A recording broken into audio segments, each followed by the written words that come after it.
যদি বলো মাছের সব থেকে সহজ রেসিপি কোনটা, আমার মনে হয় এই রেসিপিটার থেকে সহজ রেসিপি আর কিছু হয় না। যেমন সহজ এটা বানানো তেমনই টেস্টি হয় খেতেও কিন্তু।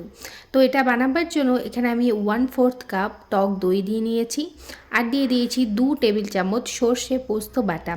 যদি সর্ষে পোস্ত বাটাটা গাঢ় গাঢ় করে বেটে থাকো তাহলে 1 টেবিল চামচ দিলেই হবে।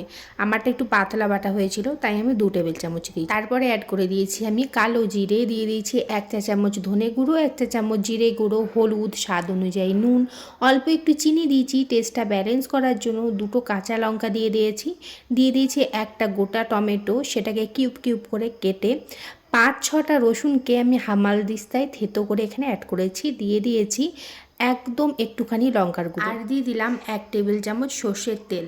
তারপরে সমস্ত কিছুকে ভালোভাবে মিশিয়ে নিয়েছি, দিয়ে দিয়েছি পরিমাণ মতন জল দিয়েও মশলাটার সঙ্গে ভালোভাবে মিশিয়ে নিয়ে একে একে কাতলা মাছের পিসগুলোকে এখানে আমি অ্যাড করে দিয়েছি।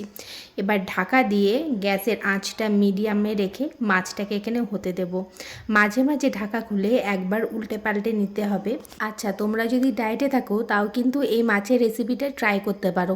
না ভাজার জন্য এক্সট্রা তেল লাগবে, না গ্রেভি বানানোর জন্য এক্সট্রা তেল লাগবে, খুব সহজভাবে এটা বানানো হয়ে যায়।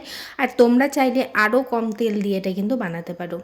তারপরে আবারও ঢাকা দিয়ে আমি এটাকে কিছুক্ষণ হতে দিয়েছিলাম। তারপর ঢাকা খুলে নিয়ে মাছগুলোকে আরেকবার উল্টে নিচ্ছি।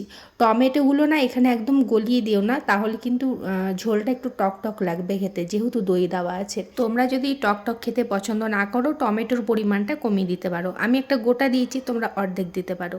সব শেষে গ্যাসের ফ্লেমটা অফ করে ওপর দিক দিয়ে একটু ধনেপাতা কুচি ছড়িয়ে দিয়ে 5 মিনিট এটাকে আমি ঢাকা দিয়ে রেখে দেবো। আর 5 মিনিট পর এটাকে আমি গরম গরম ভাতের সঙ্গে সার্ভ করে নেব। যে কোনো ব্যস্ততার দিনে যদি মাছের কিছু সুন্দর রেসিপি খেতে ইচ্ছা করে তাহলে এই রেসিপিটা অবশ্যই ট্রাই করো, তোমাদের সকলের খুব ভালো লাগবে। আজকের ভিডিওটা তোমাদের কেমন লাগলো সেটাও কমেন্টে জানাতে ভুলো না। যদি ভিডিও ভালো লেগে থাকে একটা লাইক আর শেয়ার প্লিজ করে দিয়ে যেও। আরও এরকম সুন্দর সুন্দর রেসিপি যদি দেখতে চাও তাহলে আমাকে ফলো করে পাশে থেকো। আবার দেখা হবে অন্য কোনো এক নতুন ভিডিওতে। আজকের মতন টাটা।